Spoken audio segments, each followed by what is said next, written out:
Eh bien, Dragan Matic, bonjour. Bonjour. Bonjour Alors, Pierre-Louis. vous êtes l'auteur de Au Phénix. Au Phénix, c'est un livre vraiment différent. Au Phénix, il a le talent, d'abord, en cette période, de nous permettre un bronzage facile, mais un bronzage intelligent. Pendant la moitié de l'ouvrage, je dirais la première moitié de l'ouvrage, vous nous précipitez vers un nouveau système de société. C'est ce qui nous permet d'avoir l'étiquette bronzage intelligent. Alors, j'ai envie de jouer un peu l'éditeur poil à gratter quelque part. Euh,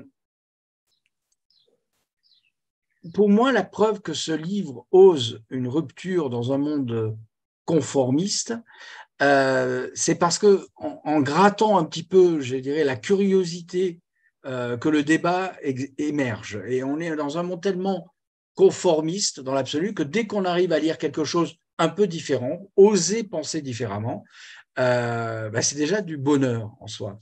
Donc, bronzage facile, bronzage intelligent, vous pensez quoi quand vous avez écrit ça? Oui, oui, alors en fait, c'est vrai que ce terme bronzage facile, c'est un peu amusant, mais ça me fait penser en fait à Boileau qui disait euh, que tout concept bon, je ne sais pas exactement la phrase, mais bon, tout ce qui peut s'énoncer clairement, voilà, on trouve les mots pour le dire naturellement. Hein. Et moi, c'est un petit peu ça que j'ai envie de faire, hein, c'est de parler de façon la plus claire possible pour que tout le monde puisse comprendre. Et d'ailleurs, j'aime pas lire des bouquins où après chaque phrase, il faut réfléchir pendant 5 minutes. Hein. Mais bon, ça n'empêche pas de faire de, de pousser des réflexions relativement profondes. Donc voilà, c'était ça. Maintenant, ce que je cherche à faire, c'est effectivement de faire une proposition de société, de modèle social, socio-économique totalement nouveau. Et là, je suis conscient que les gens peuvent ne pas adhérer à ce genre de proposition parce que en général, on est pris dans une espèce de carcan où duquel on a tendance à ne pas sortir. On a tendance à rester emprisonné dans notre mode de pensée. Hein. Alors, vous Donc allez quand voilà. même un peu plus loin, si je peux me permettre, parce que en dédicace, vous écrivez à propos de votre livre, donc au Phénix, qui a un sous-titre à la recherche d'un humanisme perdu. Vous dites, il s'adresse aussi à celles et ceux qui auront survécu au désastre qui nous pend au nez et qui va finir par nous tomber dessus puisqu'on ne peut stopper la machine. Alors, des désastres, on nous en promet de nombreux, environnementaux, politiques, économiques, mais pour vous, le véritable désastre en devenir, c'est quoi? Alors, c'est vrai qu'on nous promet tout un tas de désastres.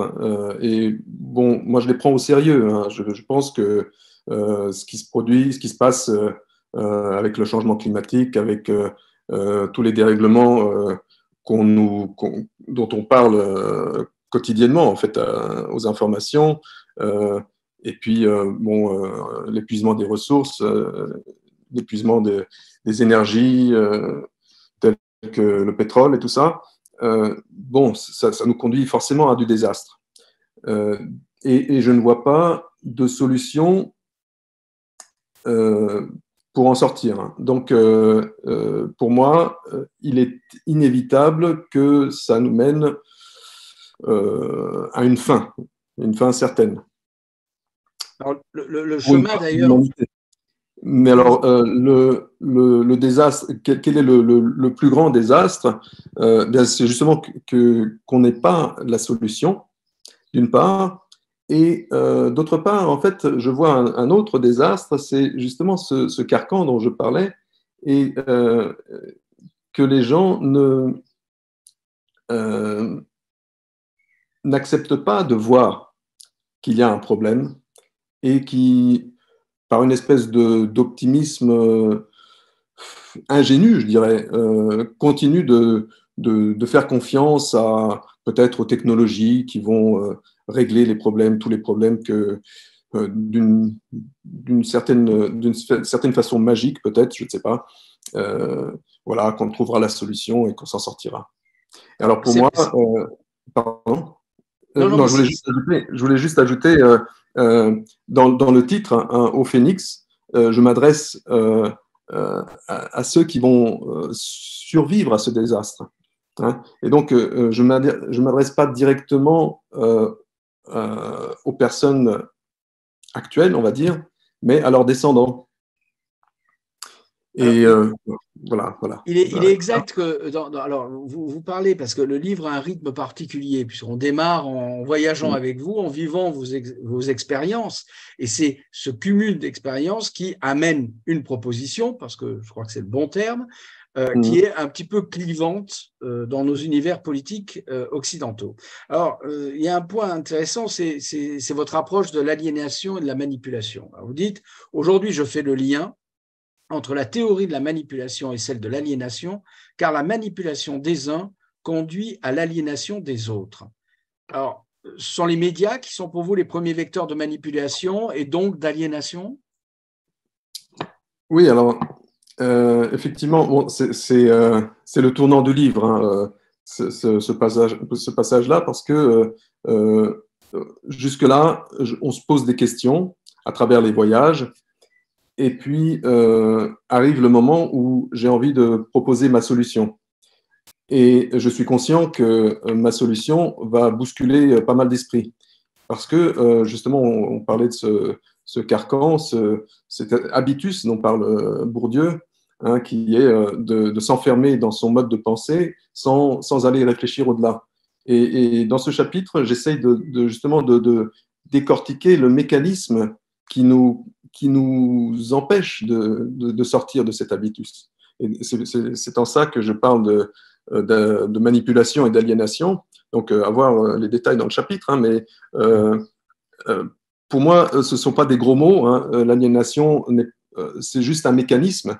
Quand je parle, par exemple, pour essayer de vous convaincre, j'essaye inconsciemment de vous manipuler.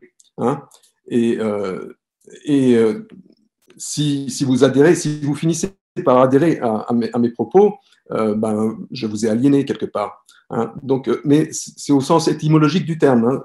Vous devenez quelqu'un d'autre. Hein. Cela étant, c'est vieux et depuis les Grecs, hein, puisque on peut reprendre nos lectures de philosophes grecs, de dialectique et autres. Vouloir convaincre l'autre fait partie de la nature humaine, quelque part. Oui, bien sûr. Peut-être qu'il y a une accélération aujourd'hui avec les médias, qui sont des vecteurs qui sont parfois plus forts. Alors, c'est ça, c'est ce que je voulais dire. C'est pas nécessairement négatif, hein. Ni la manipulation, ni l'aliénation dans mon esprit. Par contre, ça peut le devenir. Et les médias, effectivement, surtout les médias officiels qui ont une portée bien plus large que celle des autres, eh bien, ils ont une responsabilité à ce niveau-là qui est énorme.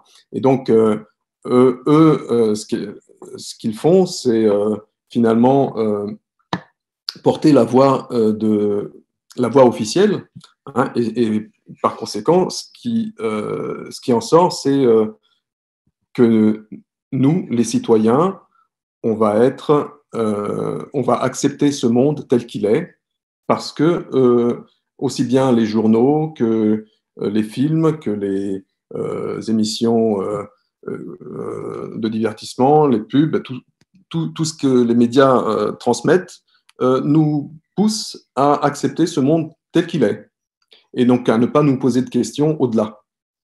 Alors donc justement, après une centaine de pages, on va dire, de promenade, vous nous mettez au pied du mur. Quelque part, vous dites, il n'y a pas d'autre issue que de changer radicalement le système, et la solution, enfin, celle que vous proposez, est l'holocratie. Alors, pour ceux qui connaissent l'enseignement de Bouddha, Siddhartha Gautama, ou encore appelé plus tard Shakyamuni, Muni étant le sage, donc, on y retrouve certaines bases dans le bouddhisme d'un monde holocratique, notamment par l'absence de propriété, l'absence totale de propriété. Oui, alors, moi, en fait, pour moi, c'est un petit peu une image d'Épinal, ce que vous présentez là. Parce que déjà, le Shakyamuni, le Bouddha Shakyamuni lui-même a tout abandonné, hein, en tant que prince. Il a tout abandonné pour aller se consacrer à la voie spirituelle. Et l'image d'Épinal, c'est le cadre qui qui abandonne sa famille, sa maison, tous ses comptes pour aller sur la montagne pour méditer, quoi. Hein, mais je ne vois pas le bouddhisme tout à fait de cette façon-là, moi. Pour moi, c'est plutôt un cheminement spirituel, mais individuel, où on essaye de se réaliser, c'est-à-dire de trouver un moyen de se rééquilibrer aussi bien physiquement que mentalement, qu'émotionnellement. Et voilà, le mot-clé dans le bouddhisme est la voie du milieu, chercher la voie du milieu. Et là, ça rejoint encore cette histoire de carcan. Se réaliser, c'est sortir du carcan, c'est sortir de ce qui nous emprisonne. Et c'est comme ça que je vois le bouddhisme. Et par contre, c'est quelque chose d'individuel. Et au niveau social, la société, elle agit à l'encontre de ça. C'est-à-dire que le méditant a beaucoup de mérite à vouloir se détacher de cette société pour se réaliser. Hein. Et mon monde idéal, plutôt, ce serait quelque chose qui accompagne l'individu à se réaliser. Et voilà, si je prenais un exemple, l'exemple du Monopoly, par exemple. Hein, c'est un jeu où, au départ, on est tous à égalité, et puis il y a un dérèglement qui se passe. Au bout d'un moment, il y a un ou deux joueurs qui gagnent, qui ont toutes les rues, et avec les maisons et les hôtels dessus, et puis les autres qui sont démunis, complètement démunis. Et la société telle que je la vois, c'est en analysant ce petit exemple simple, ça serait de pointer du doigt les vainqueurs du jeu, hein, ça serait les gauchistes, et puis de se défendre de cette attaque, ce sont les gens de droite. Hein. Alors que pour moi, les deux sont dans l'erreur. En fait, c'est le jeu qui fait le déséquilibre. Et donc, moi, je pointe du doigt le jeu en disant, attention, ce sont les règles qui nous mènent dans ce déséquilibre. Et donc, ce qu'il faudrait, c'est de changer les règles. Changer radicalement les règles, puisque parce que quand on parle d'absence de propriété, on touche quand même quelque chose de sensible dans ce monde. Alors, vous évoquez aussi le concept d'argent furtif, c'est-à-dire qu'on ne paye pas un actif, et on règle une dette que nous avons sur l'actif, mais en fait, l'argent ne profite à personne. C'est une dette qui profite à la société. Alors, attendez, c'est un petit peu différent. D'abord, l'histoire de propriété, je voudrais réagir dessus. Moi, je ne suis pas contre la propriété. En fait, je suis contre aucun idéal. Chacun doit avoir son propre idéal. Et donc, les règles du jeu que moi, je verrais, ce ne sont pas des règles qui vont empêcher tel ou tel de se réaliser de la manière dont il veut. C'est plutôt de chercher, en fait, à donner la possibilité à chacun de participer au rééquilibrage de la société. Hein, c'est ça l'idée principale chez moi. Hein, c'est-à-dire que, quelles que soient nos actions, quelles que soient les actions qu'on mène, individuellement, cela entraîne un dérèglement, ça entraîne un déséquilibre quelque part. Et si ce déséquilibre est acté socialement, s'il y a des lois qui autorisent le déséquilibre, telles que les lois économiques actuelles, eh bien, le déséquilibre se creuse. Et c'est contre ça que je m'insurge, en quelque sorte. Donc, en fait, ce que je cherche, c'est de trouver des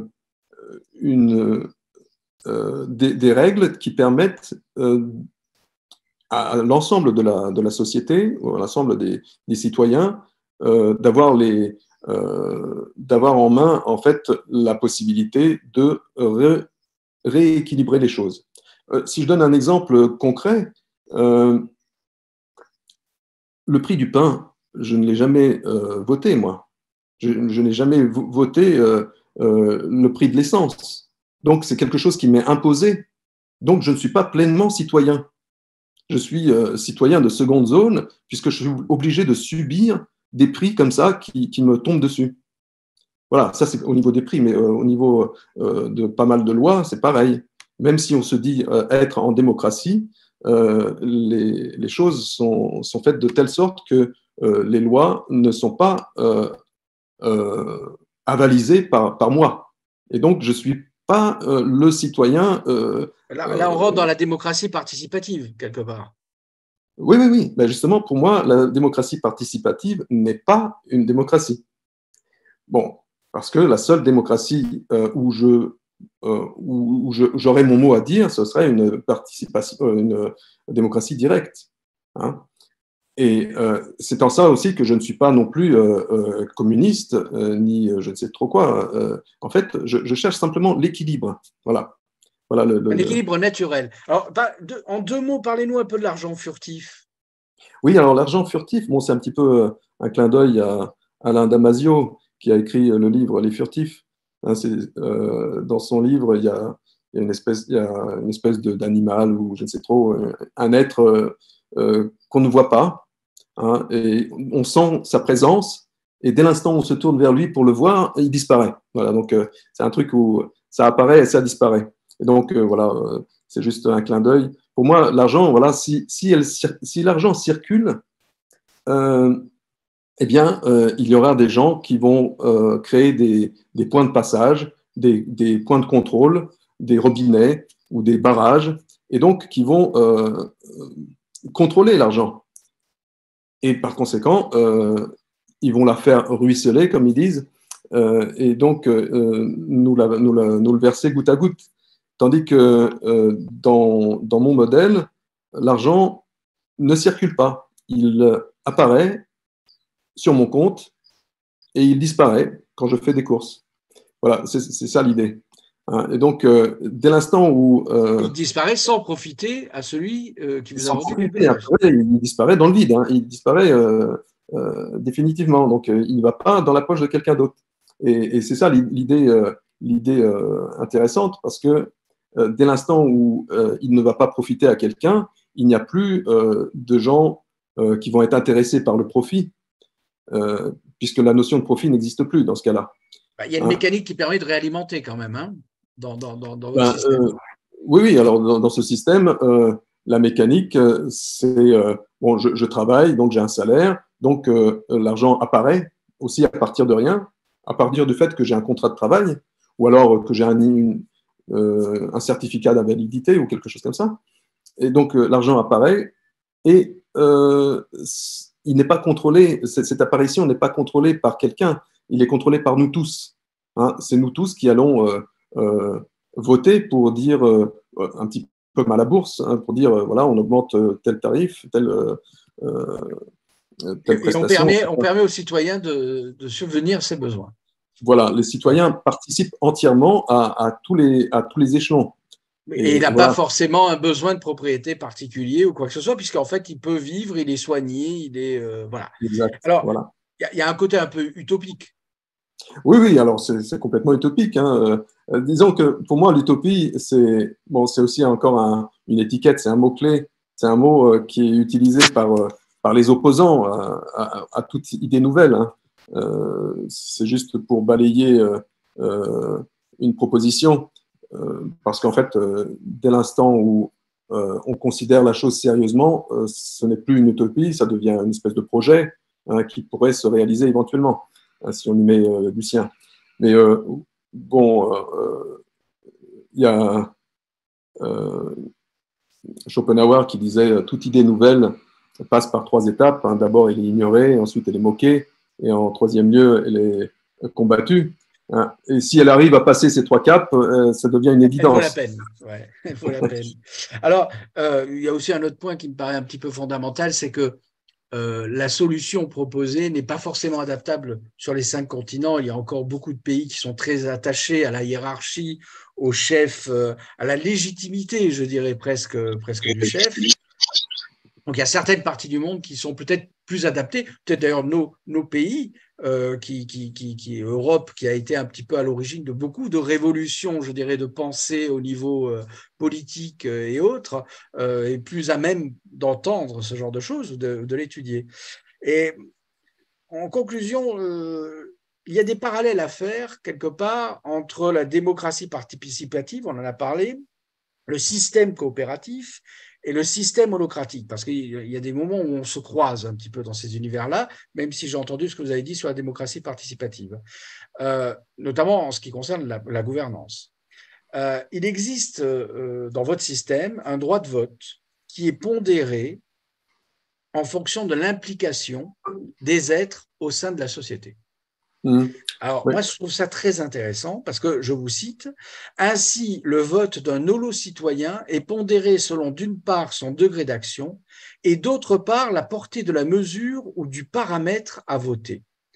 Alors, je n'ai pas compris forcément ce que veut dire l'implication, mais pour moi, ça veut dire que c'est un système qui doit pousser les gens à aller toujours vers une forme d'excellence. Non, il ne faut pas le comprendre comme ça. En fait, bon, déjà, là, vous êtes dans l'annexe du bouquin, hein, donc Oui. on arrive vraiment dans les détails. En fait, ce que j'ai voulu montrer dans cet exemple, dans cette annexe, hein, c'est que c'est justement pour pousser un petit peu la réflexion plus loin, comment on pourrait imaginer cette société. Et eh bien, très vite, se poser la question de si tout le monde vote, est-ce que tout le monde est autorisé à voter tout? Par exemple, si je prends un exemple tout simple, hein, le périph' à Paris, si on propose de limiter la vitesse à 60 à l'heure, bon, quelqu'un qui habite à Marseille, il n'est pas vraiment concerné par ça. Donc son vote, à ce niveau-là, il devrait être moindre ou quasiment nul par rapport au vote des principaux concernés. C'est ça la pondération que je vois. Donc il n'y a pas une histoire d'excellence à ce niveau-là, c'est une histoire comment dire, c'est du pragmatisme, hein, quelque chose qui ne vous concerne pas, votre vote ne devrait pas avoir autant d'importance que le mien si ça me concerne. Hein. Est-ce que ce n'est pas une réponse partielle quelque part? C'est-à-dire que le système, il peut d'autant plus mieux s'analyser, s'apprécier ou imaginer sa mise en œuvre à l'échelle, je dirais, d'une communauté plutôt qu'à l'échelle d'un pays. Ah ben, c'est sûr qu'au niveau d'une petite communauté, ça devrait être beaucoup plus facile à gérer. Mais j'ai essayé de le penser justement au niveau global pour, pour voir si par la pensée, ce serait une chose possible. Et donc voilà, j'ai mené un petit peu cette réflexion. Ça me semble possible.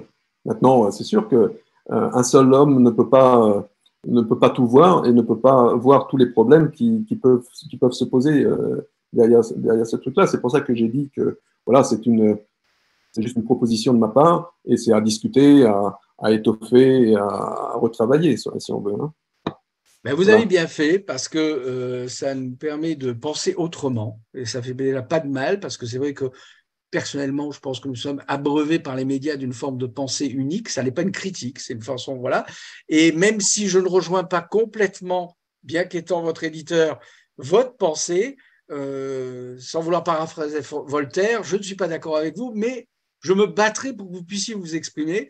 Et je trouve que c'est vraiment intéressant parce que il faut venir avec une grande spontanéité dans la lecture de Au Phénix pour pouvoir l'accepter, le prendre tel quel, et derrière, il en reste vraiment plus que quelque chose parce qu'on repense, j'allais dire, à notre société et à ce qu'elle pourrait être au lieu de ce qu'elle est.